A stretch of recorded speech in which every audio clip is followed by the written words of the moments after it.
corporate and private influence over public education, culture, and hegemony in power structures, and how some of these forces and issues manifest in specific populations. Each of them has worked with youth, and we're excited to hear their experience and about their research with youth. So the way the evening is structured is that we'll have a 20-minute lecture, for lack of a better word, followed by a 10-minute Q&A, and then finally, when they're all finished, we'll have a panel discussion, which will be facilitated by Lisa. I'd like to point out that we're filming this tonight, and that's going to go up on one of our Graduate Center websites. I'm not sure which. So please be conscious of the camera back there, and try not to get in the way. So that said, I'd like to introduce our first speaker tonight, Mr. Edwin Mayorga. Some of you will know Edwin. He's a doctoral candidate here in urban education at the Graduate Center at CUNY. He's a parent, a teacher, an educator, and a participant in the National Latino Education Research and Policy Project, NLERAP. He's also an educational justice organizer with the New York Collective of Radical Educators, NYCOR. His dissertation, Education in Our Barrios, #BarrioEdProj, is a cultural, political, economic study of education policy reform in New York City Latino poor communities during the Bloomberg administration. So would you help me by welcoming Mr. Edwin Mayorga?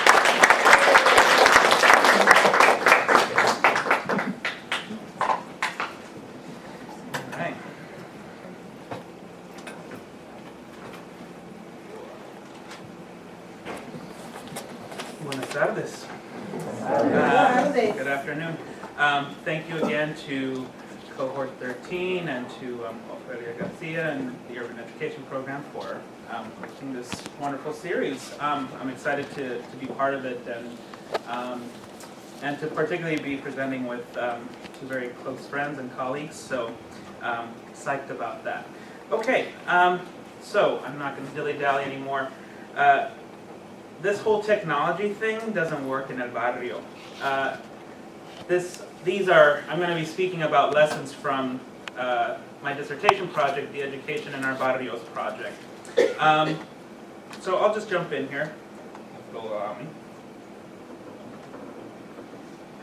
So, Education in Our Barrios, let me just give you a little bit of background, and then today I wanted to focus my talk around the potentials and the pitfalls of doing digital critical policy studies, or digital participatory critical policy studies, if I can get any other word in there, I will.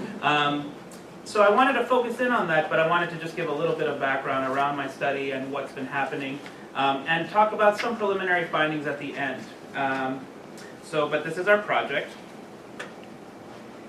And so my work started around this understanding, and I was inspired by a piece by Catherine Walsh around what is the role of schools as institutionally with regards to communities and space.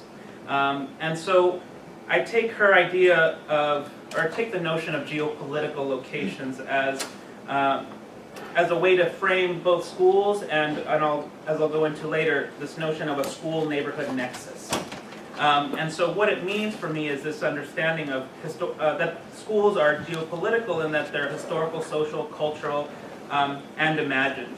And what she then refers to Walter Mignolo's notion of schools operating as these epistemologically diagrammed spaces that provide the ground for political subjectivities, colonial difference, and struggle.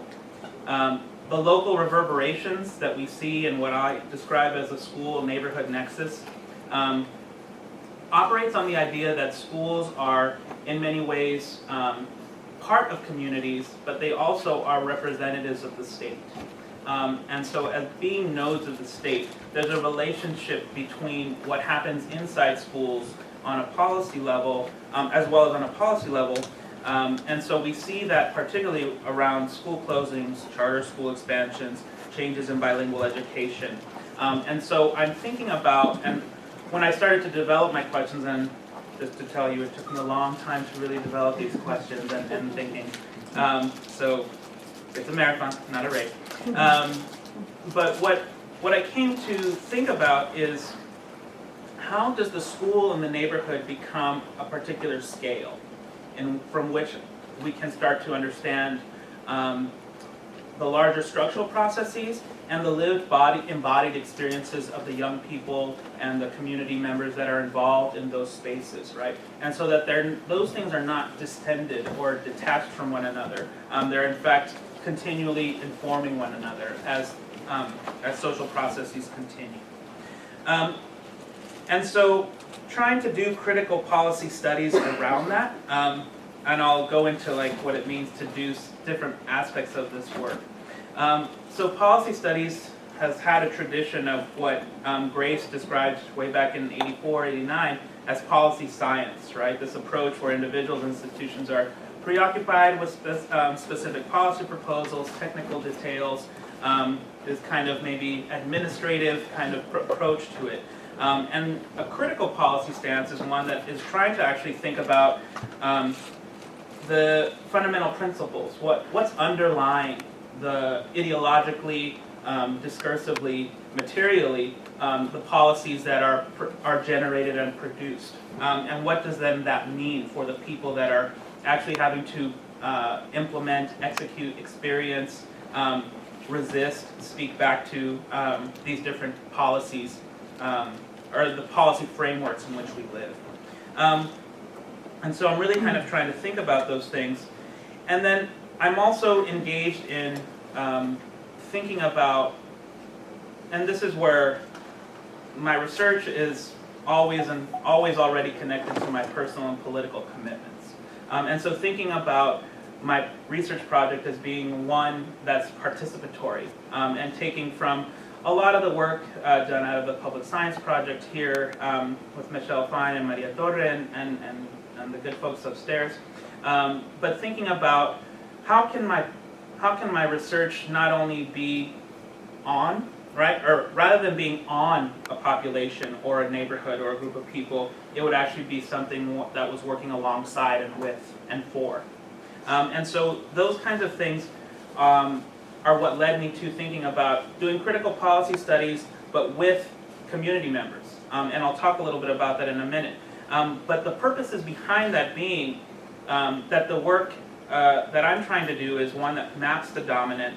And what I mean by that, and taking from John Clark, is the idea that we want to connect the dots, right? That part of our research work and participatory work is to connect the dots with regards to how dominance actually operates, right? So we can talk about and scream about oppression and structural injustices, but if we're not able to actually connect the dots and demonstrate that to others, then the work of organizing as well as research will be bankrupted, I believe. And so the other part of it then being imagining alternative possibilities. And you'll get that a lot from people in policy work, right? If not this, then what? And so part of participatory types of research is a generative process of thinking about what is that other world that might be possible.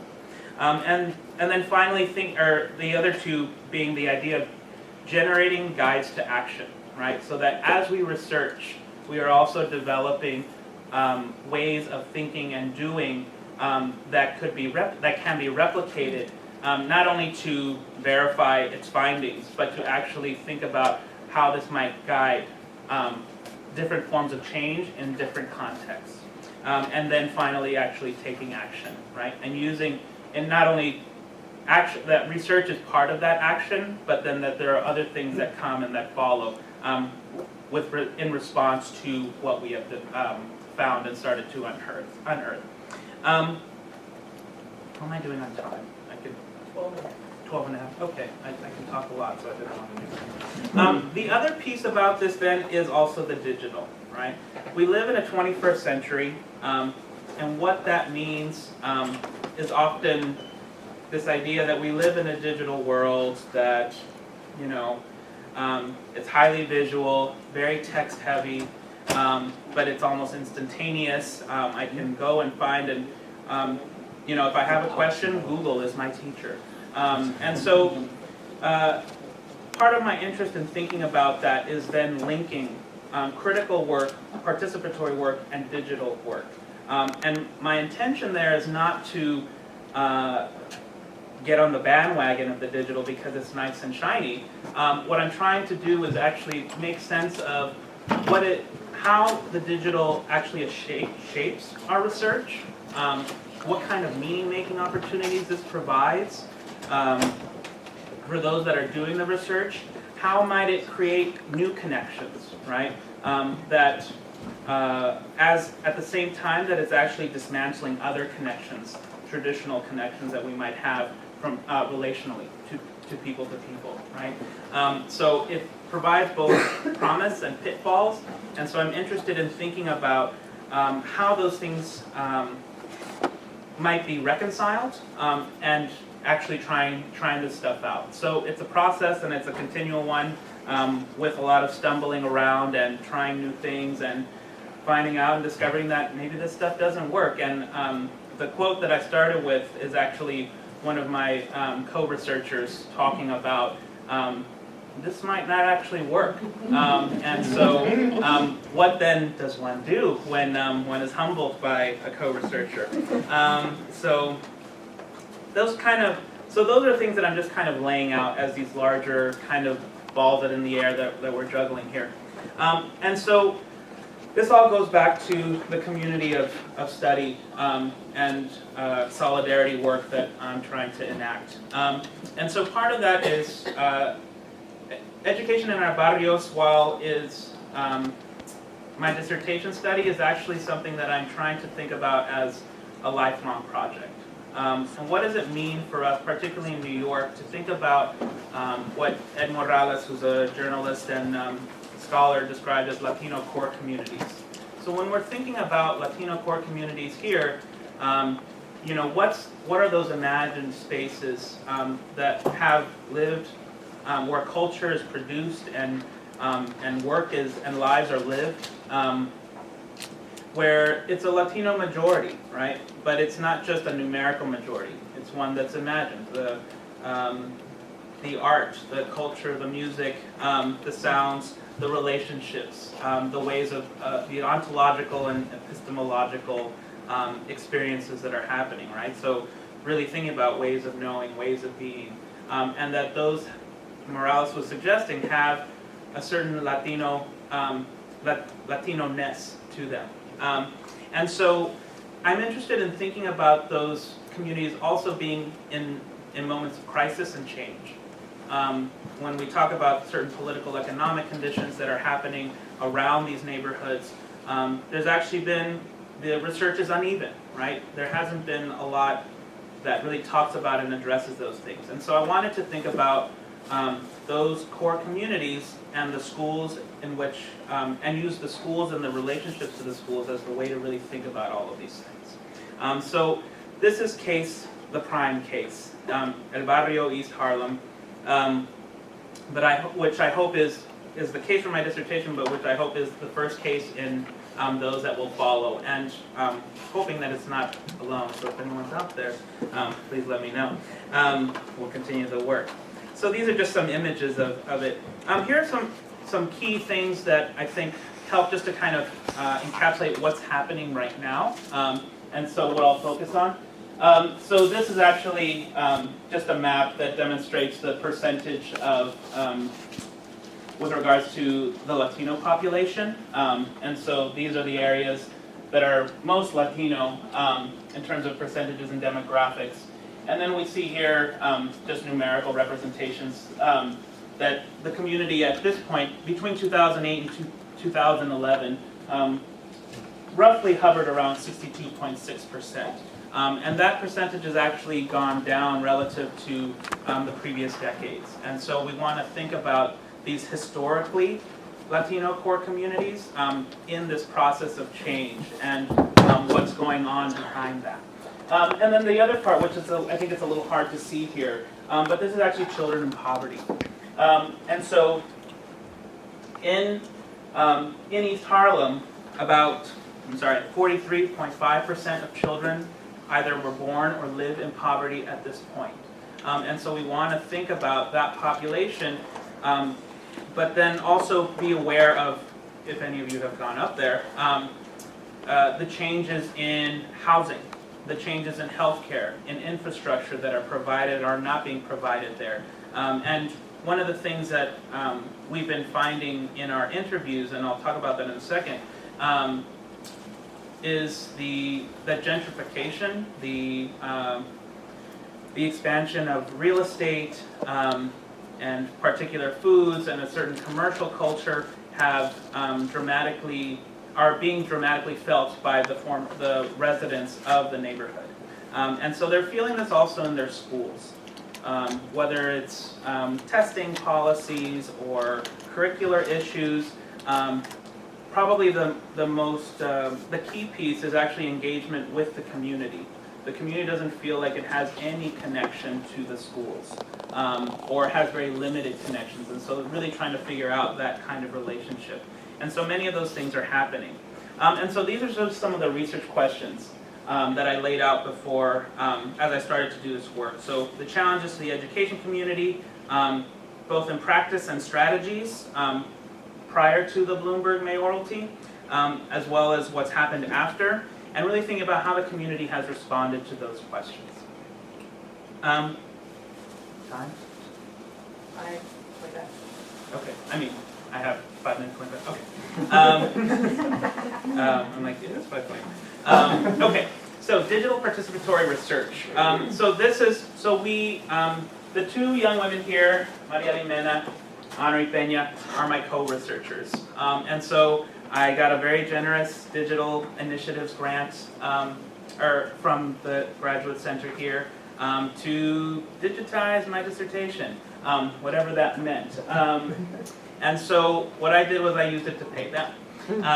And so this is an internship for them, but we've been engaging in team meetings and going through, doing a lot of education around 2 things: research skills and development, as well as digital skills. But the other part of it is actually coming to know a little bit about the history of their own neighborhood. So the 2 young women are from the neighborhood, and so we've done that. And in the process of that, we've gone out to do pictures. We've been videoing our interviews. We've also been using a technology called Vojo, which is a voice journalism application. So if you've ever heard of Sandy's Storyline, after the storm, superstorm, they were doing similar work where people can call in and tell their story. And so that becomes digitized, and then you can embed it it digitizes as an MP3, and then you can embed it into a website. And so we've been we haven't done a full kind of speaking out to the community with our website, but we've been collecting all of our stories there. So these are all kinds of the things that are kind of happening. I wanted to show just very quickly, but I actually may not have time. So let me just skip, but here's just an example of one of our interviews. So this is Pedro Pedraza.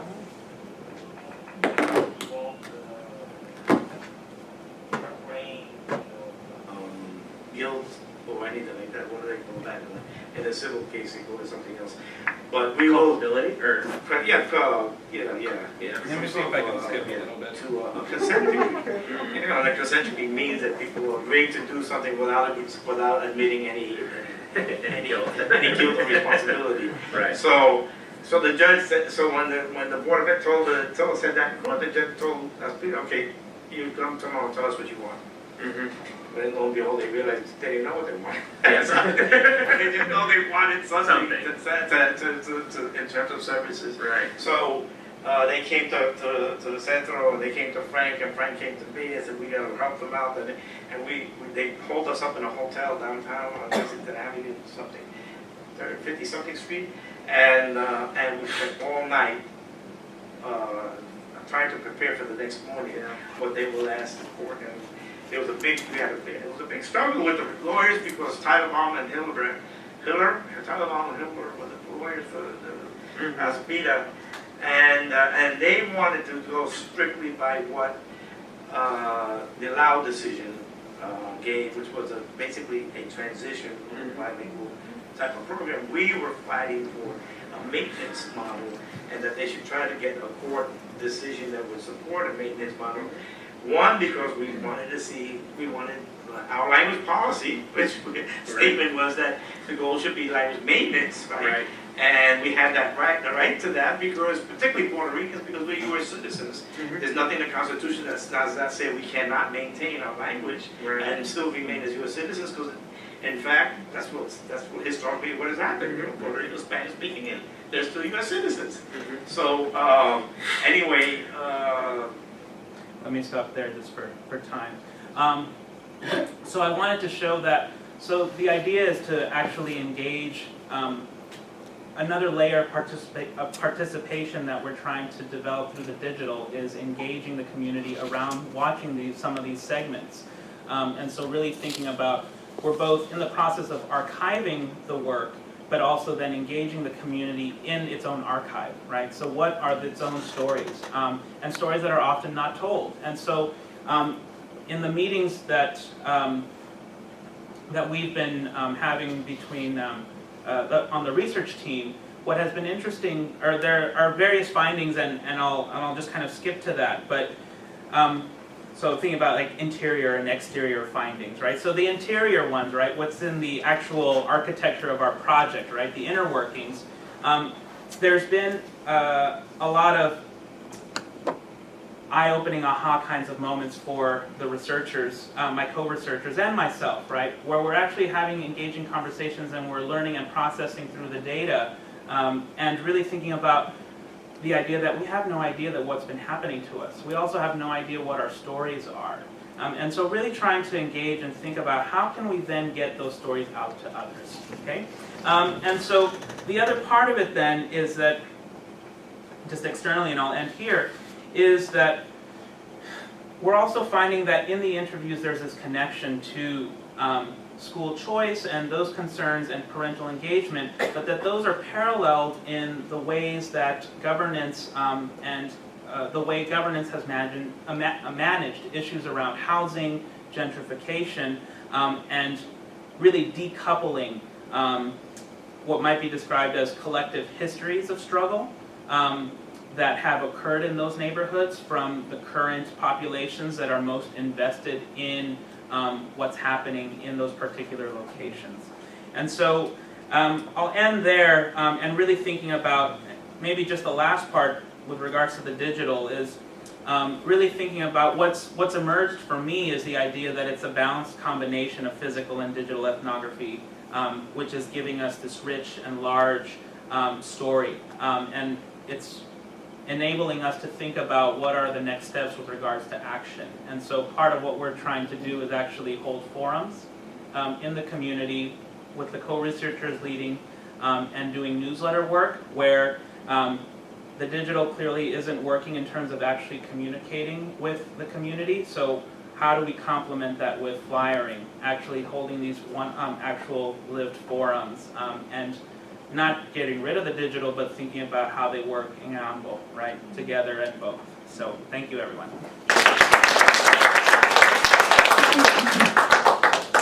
Thank you, Edwin. So we're going to take a little bit of time now to have a Q&A. Does anybody have any questions for Mr. Mayorga? Yes, Jose Alfredo. Is that why? Thank you for that. Is that why you named it the beginning of the word? It's not working for us or something like that? Mm-hmm. Is that why? Okay. Yeah, that actually was one of the research team. Marielle said it in a meeting maybe a few weeks ago, actually, where I was trying to come up with a name, and I'm like, oh, this is perfect. So, yeah, she was identifying. I think what's fascinating in the experience of this kind of interior findings is how emotional this process is for all of us. As well as academic, right? And that those things are actually one and the same. There's a genuine awareness or a genuine anger about not knowing what's happening to them, and then in conducting the interviews, and they've been conducting interviews with some of their peers. It's a multi-generational study, right? So they've been asking people who are 18, 19 years old, similar things, and they're just like, you know, my parents have no idea, my friends have no idea. And so there's an anger, but there's also a desire to get the word out, and they're finding that, well, maybe this digital thing just really doesn't, it's not effective, right? Or it's limited, at least. But not that they've given up, but they want to see it through, Just a comment and then a question that you can respond to. I presume Pedro Pedraza was talking about Frank Bonilla when he was given. Yes, yeah. He's a old-time colleague of those who are at Hunter College, and he passed away about 2 years ago, but he was really an incredible force in terms of organizing the community in terms of after the Aspira decision. But my comment is, and I love all the work you're doing with the technology and what have you, but, and you said a little bit in your presentation, Edwin, that you're going to look at what it was before and now in terms of the attitude towards the school. And I presume you know that in the early 80s, District 4 was the school of, you know, they were the community school district under Anthony Alvarado, who did all this wonderful work in terms of school choice before it even was popular. I mean, before charter schools, before there was the concept of even alternate or magnet schools in the city of New York, Anthony Alvarado had all these schools of choice.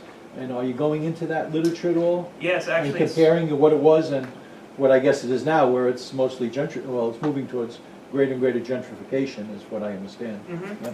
Yeah, no, thanks for bringing it up. It's actually a very nice segue into a part that I wasn't able to get into. So See, I knew that, Edwin, and you and I would pick it up. Call you later. So that's actually part of what my findings are suggesting, is that there's actually very little understanding of that history, right? And so I include that as part of this idea of a collective struggle. That schools of choice and the notion of small schools, alternative schools, bilingual, specialized bilingual programs, District 4, or East Harlem, was one of the key sites, right? A kind of vanguard. But that didn't, part of what I'm interested in actually thinking about is why hasn't that transferred? And what does that mean for the language that people are using now, right? Around those same topics, right? There are still, in many of the interviews, what we found is that there are many people who still firmly believe in choice, right? But that's transferred from this, from Central Park East and River East and these, this variety of small schools and the progressive small schools movement, and morphed into conversations around homegrown charters, right? So they're very suspicious of what might be called the charter chains, right? Like a Harlem Success and Village Academy and so on and so forth. But when we talk about homegrown charters, things that are from the community, East Harlem Tutorial, Harlem RBI, or the Dream Charter School, Amber Charter School, those are very different conversations that people are having. And so it's,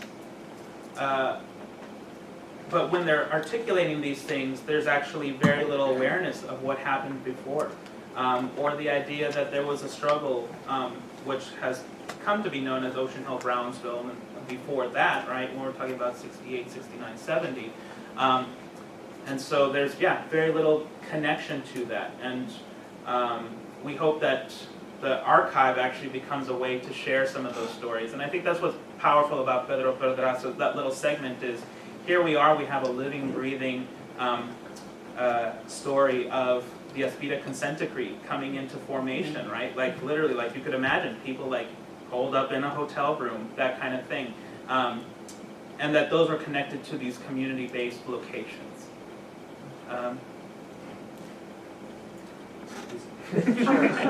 Triangulate. Have you found or any connection or disconnect between the age groups or the level of the schools and the disconnect to the community? I only ask because I feel, for the most part, it seems like most communities are still a little present or involved in elementary education, but yet once you get into high school, as kids are being dispersed around the city, there's a greater sense of disconnect. So what's the community's feeling about that? Or what have you Yeah, found? I mean, in the findings thus far, we've conducted 12 interviews and are looking to conduct a few more, and then doing archival work, actually going up to Centro de Estudios Puerto Riqueños in their archive and in the municipal archives. The preliminary finding, the preliminary answer to your question is that there is a difference. But the idea of choice runs across the age groups. And for the secondary, part of the problem for middle school, secondary is that there are very limited options in most people's minds about good schools, whether they be public or charter public, they're public, private, we can go into that another time. But so a lot of it is the choice of opting out of the neighborhood. And so when it comes to engaging the community, it becomes a spatial challenge, right? To really think about how do we engage and provide those kinds of things. But with the elementary, it's also very scattered, where people they're choosing with their feet, right? For certain schools elementary schools with reputations, and in those places you see high parental engagement, community engagement, only within the school. Now when you start to scale it up a little bit to the neighborhood, that's where you see the drop off, right? Because if you look overall, the parental engagement is very low, cumulatively, if you look at it across. Time for one last quick question. Quick question. I wanted to ask you, Edwin, how far you're going back into history, and if you're going back to look at Leonard Covello and Benjamin Franklin High School and his initiatives into community education. Killing me now. So when I first started my dissertation project, and this is more of just a conversation with cohort 13 here, I was going to cover the entire Puerto Rican history of East Harlem, so we're talking about like 1910s, 1920s into, 2013. My advisors were very good about saying, that's not going to happen. You need to graduate someday soon.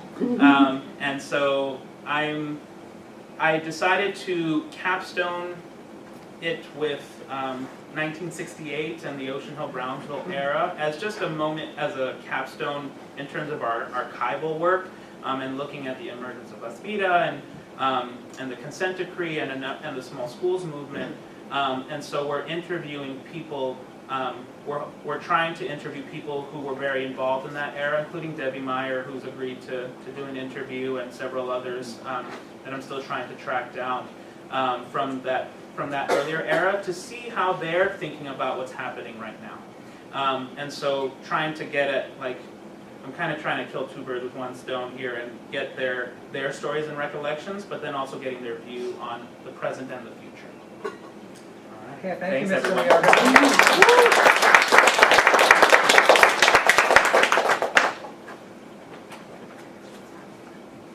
As Evan's finishing up, I'm going to introduce our next speaker. It's Reva Jackie Balter. She earned her PhD here in the Urban Education Program at the CUNY Graduate Center. She's currently a research associate in the Department of Educational Policy at the University of Wisconsin-Madison, working on a study of how immigrant students negotiate their transition from high school to college. Her research has focused on immigration and schooling, the anthropology of policy, and on urban education reform. And before that, Reva taught in Manhattan International High School, a public high school serving recently arrived immigrant youth. She has a long background in immigrant children and education.